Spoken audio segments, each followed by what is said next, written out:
Genor TV, Shana Kitoko. Image na yo na monde entier balelango makasi. Genor TV nangai bana kini basepeli makasi. Ba diaspora bana Congo. Bosunga Genor TV ekende liboso. Shana munene, Genor TV, Shana munene. Image na yo na monde entier balelango makasi. Genor TV nangai bana Congo basepeli makasi. Bana kini chaîne oza pona bino. Pour nous moda na moni ba image non par-ci par-là. Donc na sepela qui fort, bana Congo bana poto ba diaspora. Bo s'abonner na chaîne na bino Genor TV, mingi ko lezati.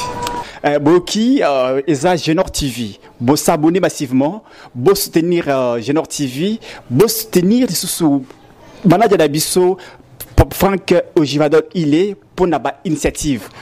Genor TV. Très chers abonnés et téléspectateurs de la chaîne Genor TV, na pesibino mbote ebele, je crois na émission oyo na esprit ya ko répondre na ndeko Prince Ebenge, je crois bato balanda ngai baibi que je ne le fais pas souvent, je réponds souvent à ma question d'une manière générale, mais précisément na landaki intervention ya ndeko Prince Ebenge na plateau ya Sango Israël Mokonzi na ndeko moko ya IDPS na bosani kombo na ye Ebenge azana ba question mingi oya soulevaki na kati ya émission wana oyo na yembangu pona ko répondre parce que bato mususu tozo tikila bango temps moni bato ba Prince Ebenge. D'ailleurs je félicite ndeko na ngai Israël Mutombo na ndenge arikadraki avec beaucoup de professionnalisme ndeko Ibenge pe azongisi na sima parce que discours na bango mingi bandeko ya lamuka ezake Félix azaki candidat ya Kagame na Kabila, donc il y a un duel selon ndenge Martin Fayoulou alobaki yango na TV5 Monde, je crois même na France 24 alobaki yango lisusu alobi il y a eu un duel entre Kabila et Kagame pour babimisa Félix Antoine Tshisekedi. Mais Sango azongisaki na sima. Alobi Union africaine astopaki publication officielle. Il y a des résultats, il y a élection présidentielle en 2018 par la Cour constitutionnelle. Malgré que le gouvernement congolais à l'époque a utilisé qui indépendance et souveraineté naïe endogène. Yangonde et salaki que cour constitutionnelle a publié qui ba résultat wana oyo ebimisaki Félix gagnant na élection il y a deux élections présidentielles en 2018. Mais bande ko la muka bazo considérer biso lokola ba amnésique. Chaque fois tant bazo aborder ba question politique, ils sont trop circonstanciels. Donc bazo kanga bazo soulever ba question na circonstance moko bobé na événement moko boye. Ba profiter na yango mbala moko, ils en font un problème baleki na ba média pour na kosala ba commentaire. Voilà pourquoi biso toza na bango ngenge parce que tozo poussa na déjà na maponomi na 2023. Voilà pourquoi tokotika bango te. Ndeko Prince ya Lamuka ba propos na ye et salaki malam pesate. Même temps on a lani ba commentateur rebelle au basali ba commentaire na émission wana ya Israël Mutombo mingi baza contre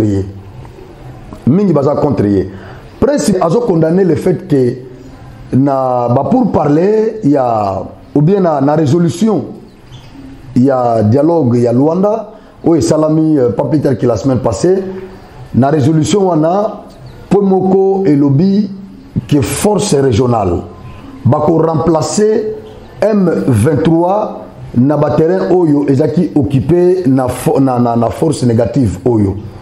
Comme ça ba assurer sécurité il y a partie est il y a RDC oyo menacé na ba terroriste. Selon Prince point wana eza mabe na résolution wana. Mais moi je pense force régionale oyo koya na est mission d'abord oyo yela eza ya ko sécuriser. Il y a qu'à sécuriser d'abord ba Congolais, bazo bunda na Angola te. Ba okende ko bunda mission wana eke na Tanzanie te, eke na Kenya te, eye na Congo. c'est-à-dire eza communauté des États de l'Afrique de l'Est oyo bache Kenyatta Ruhu les noms là me compliquent trop ces noms là de cet ancien président oyo bache loko la pacificateur na processus wana boyape na est na biso ya mboka je crois pour parler nyonso wana ezo salema na Kenya mais pona intérêt et avantage ya Congo mboka na ngai et donc force multilatérale oyo ezo ya na Congo ezo ya pona ko assurer d'abord sécurité ya ba Congolais c'est en RDC ndeko salema tala to mona ngata na Libye pona ko bengana président libyen à l'époque président Kadhafi il aurait fallu France a coalisé n'Amérique Angleterre bangonyo sona autant juste pour renverser le régime ya Kadhafi c'est-à-dire la mutualisation et ça les makassalemaka na monde Congo et Koki ko vivre en vase cloté. Le Congo doit négocier, le Congo doit coopérer dans le pays Moussous. Quand il s'agit de la paix sur son territoire, c'est pas mauvais. Mais Nakati Nabango, s'il s'avérait que quelques-uns ont de mauvaises intentions, à ce moment, nous allons statuer après. Mais Kolobake, le fait ya kondima, close one Nakati il y a pour parler ou bien la résolution, il y a dialogue, il y a Luanda, ils ont lâcheté, il y a Félix. Je crois que Prince Bengue a tapé à côté, a tapé vraiment à côté.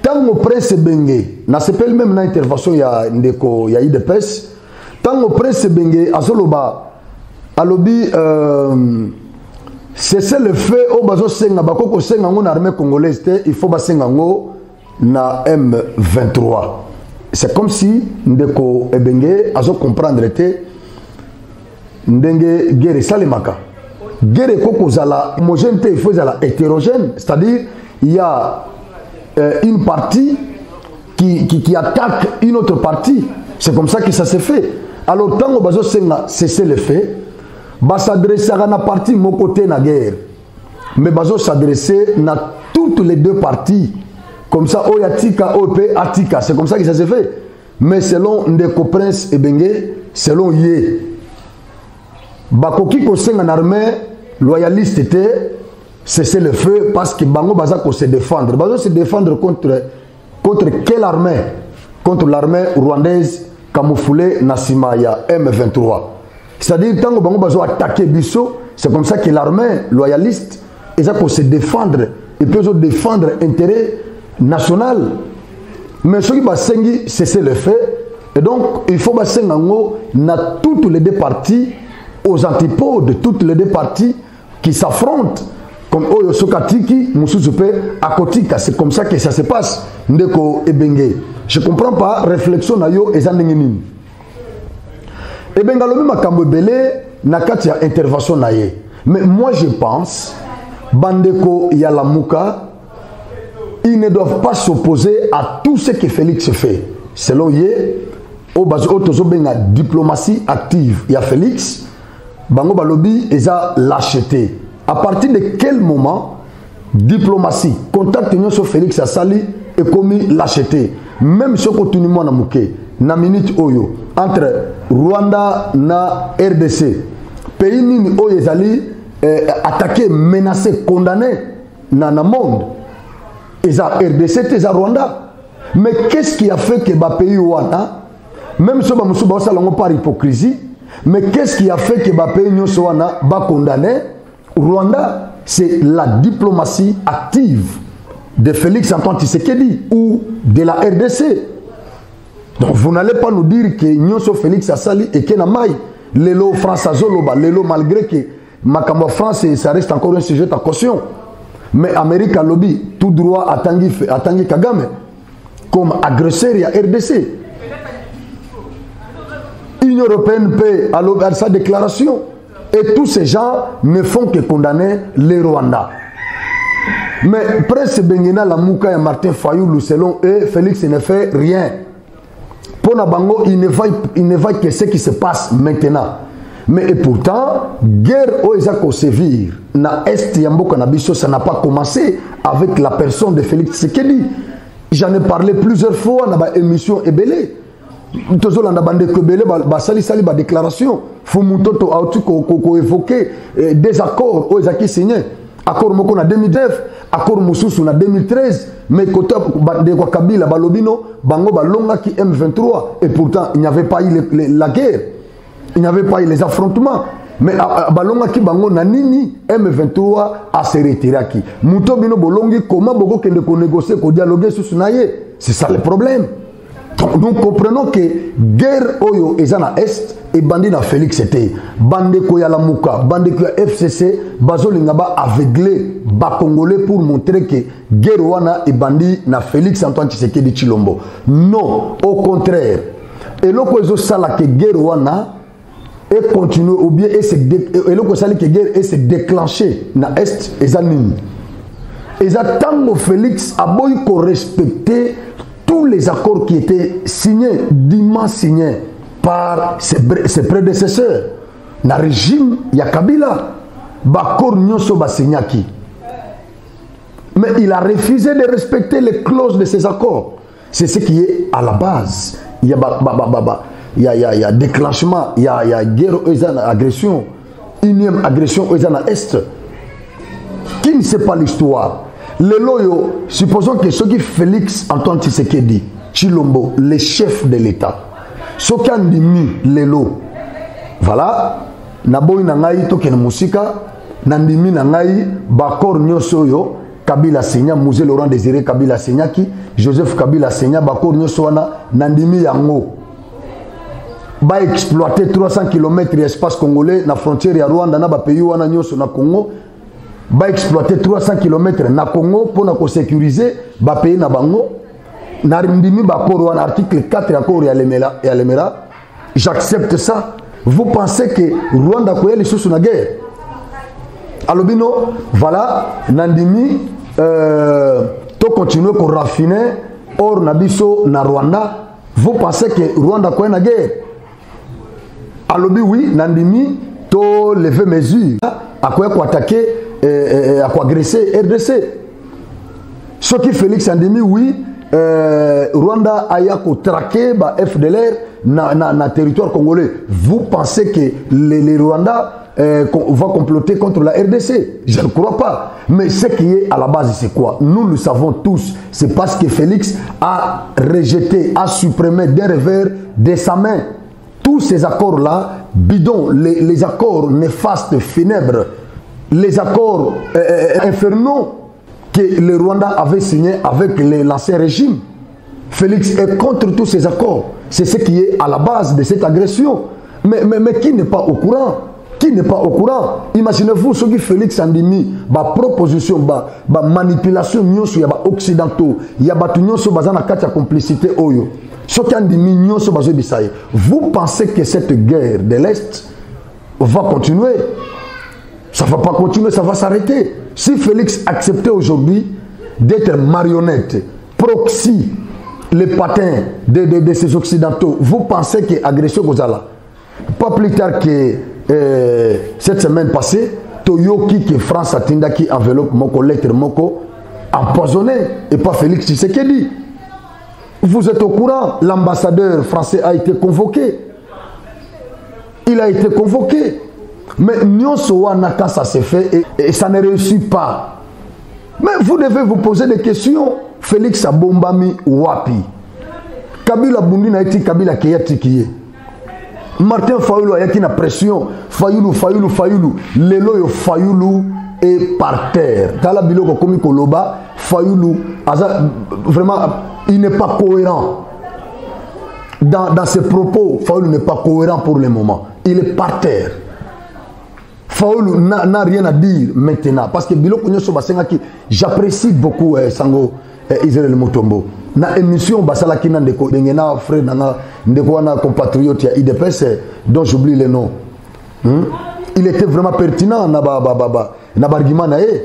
Il était pertinent, ses frères. Ils auraient la tout nier. Mais nous sommes réclamés auprès du président de la République. À Saliango, quand même Kassala on a retard, mais à Saliango, pourquoi vous ne pouvez pas être honnête intellectuellement? Vous ne pouvez pas être honnête, Boye Bolobino, Tosenaki Félix, Akabouanana Kabila. Martin Fayulu Lobi, aussi longtemps que Félix continue à travailler avec Kabila, moi je ne peux pas accepter sa main tendue. Mais aujourd'hui, Félix, il s'est séparé de Kabila et c'est maintenant Martin Fayulu qui va s'allier là-bas pour manifester, qu'on ça là-bas marche, qu'on s'oppose à CENI. Nous allons y arriver. Mais Lelo Oyo, Basalaki c'était bloc patriotique, voilà, c'était ça le nom. Bloc patriotique. Où est ce bloc patriotique, Prince? Où est ce bloc patriotique? Mozito a comprendre qui Vizolongo a Timbela Kiango a Kabouani. Question na zotuna na Ibenge na je parle de Ibenge coach.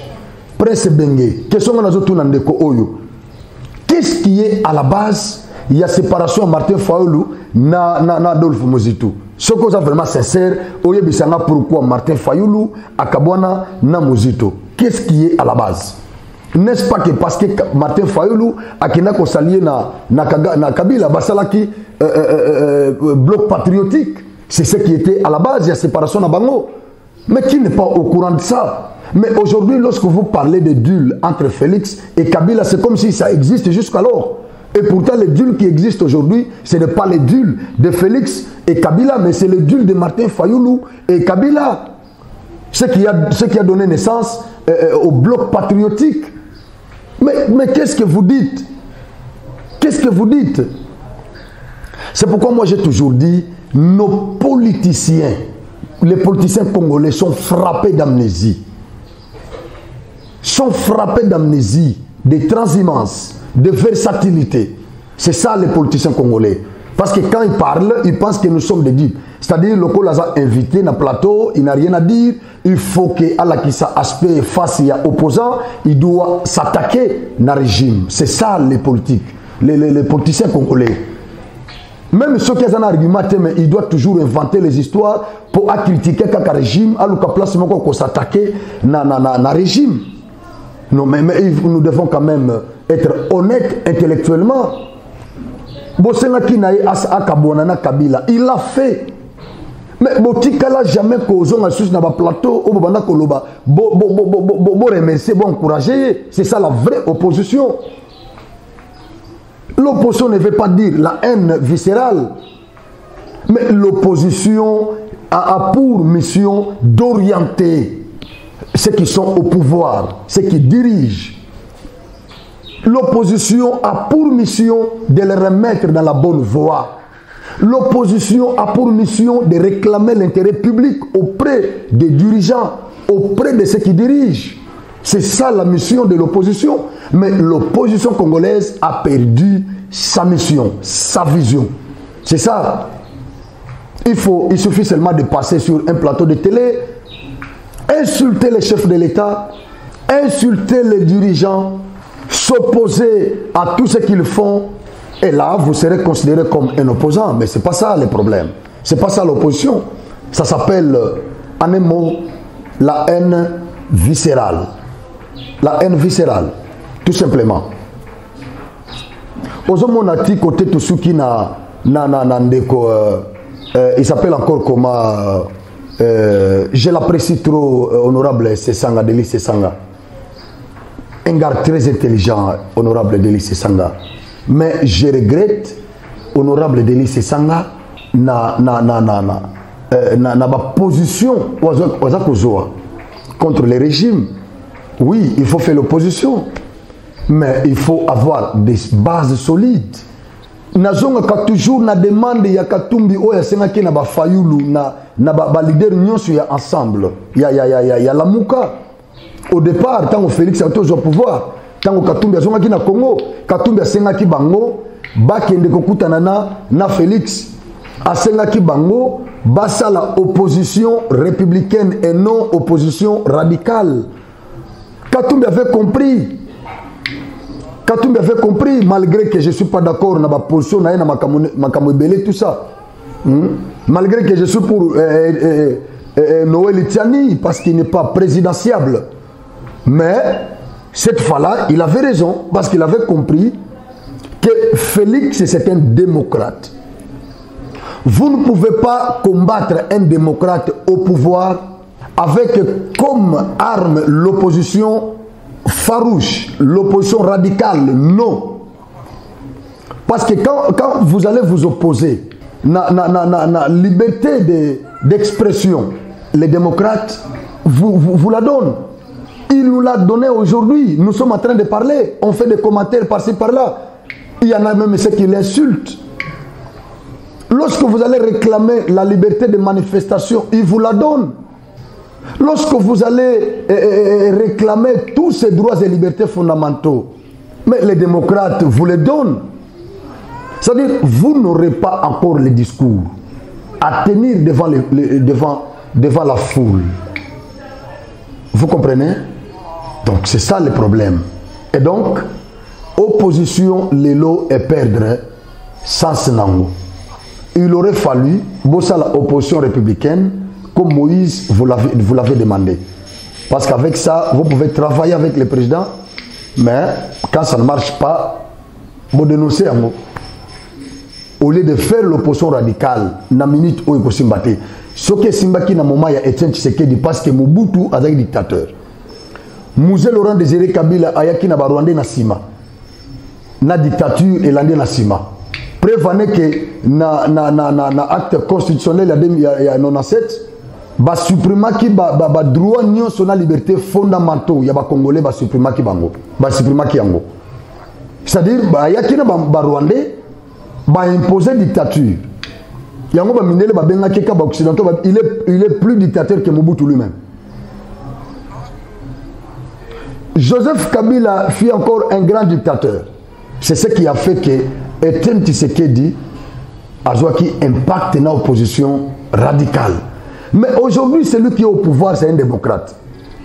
Biloko Nyonso Etienne Tshisekedi a auprès de ces dictateurs, Félix Lelo, après Sibino Yango. Bon, et nous avons dit que nous réclamons la balabala. C'est ni calendrier électoral en Bini. Bazaki sûr que l'élection au Salema. Mais calendrier électoral, il y a un bimi. Deli c'est ça en matière de créneau na batuna. Non, c'était qu'une feuille de route. C'était qu'une feuille de route.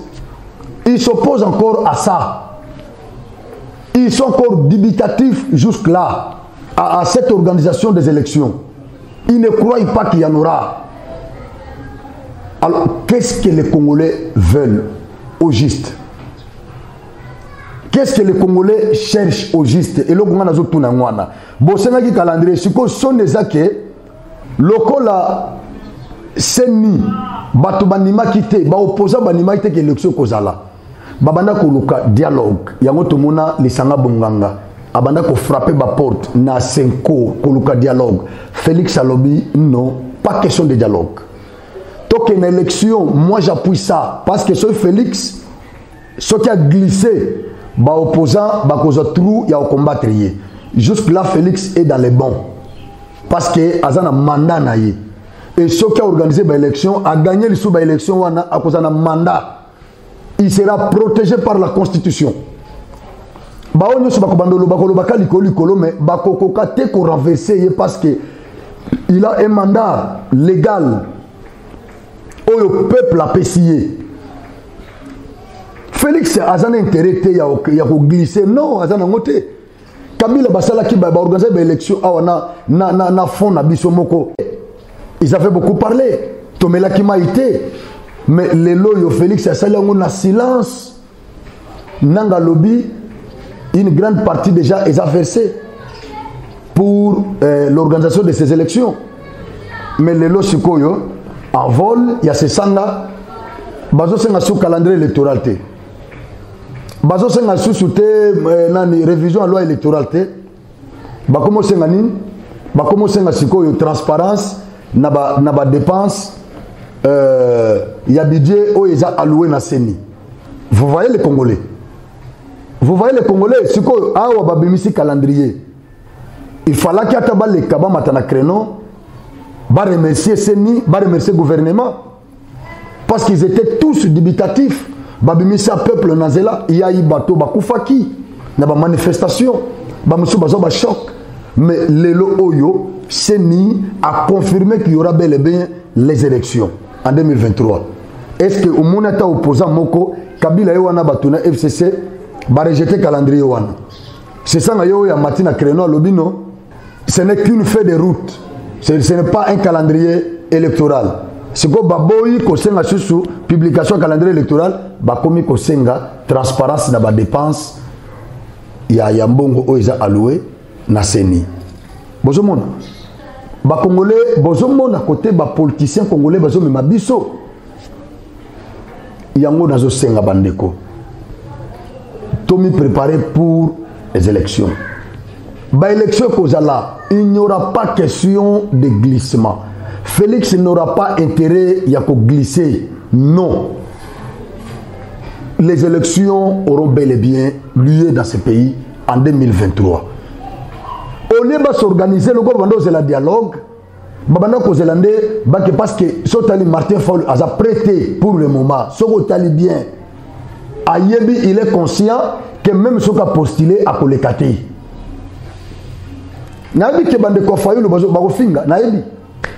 Nous sommes déjà habitués. Je sais qu'ils vont insulter, mais nous sommes déjà habitués. Moïse Katumbi, Ayebi, la loi Tchani, ils ont ancré dans l'histoire congolais. Toko Makaka en 2023, beaucoup de monde en 2000 Kobima, ça va rebondir. Loi Kobima, na mitu ya Congolais, n'y a son esprit na bango, loi Tchani. Ayebi déjà qu'il est perdant. Les Sanga Bonganga frappé ma porte combien? Mbouana Bango batina chien de chasse. Batu ya FCC n'a parlé même pas. Bango baza par terre. Malgré ma querelle, ils sont par terre. Moi je crois que Félix a gagné guerre à Est. Nzambe oya Nzambe azo biki sa Félix azo sauvé na batanta batak bempoisonnement biloko nyonso wana ba complot nyonso bazo salela ye. C'est même Dieu là a permettre que guerre ya Est si la sous Félix parce que loko manka kibiso na mboka oyo ezakinde président nationaliste convaincu concentré na Est transparent et courageux oya Tanguy Kagame oya kena Nations Unies l'Assemblée générale, 77e Assemblée générale, a émis la vérité en face. Dans le Canada Est. Le Congo avait besoin d'un président comme ça. C'est celui-là que nous avons aujourd'hui. Il y a un moni, les Congolais n'y se bazar autour de ces chefs de l'État. Ils sont motivés. Tolanda qui lobby, qui ba maïmaï, naba FDLR, neba comme Bundesco na M23. Donc, ils ont les sous armée régulière. Et c'est c'est encore quel village au village qui chiche. Bétani qui chiche wana RDC armée régulière et autant que zongo kalaté. Nama beaucoup ya M23 oyo a occupé qui ont déjà. Sikoyo awa ba maïmaï na FDLR au Rwandais azako na RDC. Bango Sikonde Bazako Bundi, c'est ce M23. Oui, FDLR, ce sont des Rwandais. Il y a Hutu, Bakima Bayao. Au Rwanda, selon Ye, Azolingate FDLR a existé dans le Congo. Au Rwanda, selon Ye, il faut pas exterminer race Hutu dans le Congo. Boyoka qui à l'époque, Makamba fausse commune, Obama ko réclamait et pas musée. Nations Unies, il fallait qu'il y ait Tinda. Ba expert banqueteur baya a ba kende ko sala enquête na ba fausse commune wana musée a résisté à telemela bango soutenu par le Rwanda suka nango Nations Unies a s'imposer ki ba banqueteur bayaki ba vendre bango na grand hôtel ba sala so 7 jours ba kende ko de la ba bibembenyo so ba boki na boka ngo na fleuve ba tunyo so ba kufa ba boka na fleuve ba utunyo so ba kufa na ba 96 97 oyebi ke ba utu ba kendati na bangola na ba frontière nyonso Congo na ba Kasai ba mboka nyonso ba Congo bandundu tout ça ba panzana ki na Congo. Nous connaissons l'histoire. C'est-à-dire souci à Kagame ezalaka ke ba Hutu bazonga Rwanda te, ba vanda pe na Congo te, mais bazalande exterminé. Mais ça va constituer un crime contre l'humanité. Ce crime wana et kozala likolo ya RDC et non likolo ya Rwanda. Donc Rwanda za malin. C'est comme ça que la RDC aussi ne veut pas exterminer cette race pour que ba condamner ba dirigeants. Ceux qui Rwanda lingi, ba FDLR, ils sont prêts de rentrer chez eux. Comme ça, à Fongo la porte. Bazonga et pas na Bango. Parce que Félix Pandimaki, ba Congolo, bazana M23, bazonga na Congo. FDLR, ba Rwandais, bazonga pe na Rwanda. C'est simple. Rwanda a cessé quoi qu'ils aient biso. A cessé quoi qu'ils aient biso. Mais atangeli bango porte ba kendete. Na Congo pe bazala te. Ce qu'il faut ba kendo api. Mais un certain Prince Ibenge a ta motivation et la population te. A ta motivation et la population te autour de la personne du chef de l'État. Les symboles de l'unité nationale. Batutu, Bakongolais, Nao, il y a Est, il y a Grand Kivu. Maniema, Ituri, autour de la personne du chef de l'État. Ils sont tous motivés pour nous longa bitumba. Mais Barthé Fayoulou, un musicien, un chanteur de duel, entre Kabila, Kagame et Félix. Donc les chiens aboient et la caravane passe.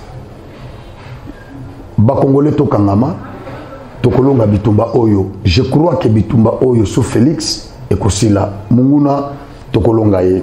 Napesi merci, Nabandiko Nyoso. Nakimbangu Mbangu pour répondre à ndeko Prince Ibenge, Prince Ibenge, Nabandiko Mususu, ba ndeko ya Lamuka au baza mal intentionné, na ko répondre bango. Bazo attaquer na Christian Bosembe, un garçon très intelligent, Oyo a commis président ya Sesak.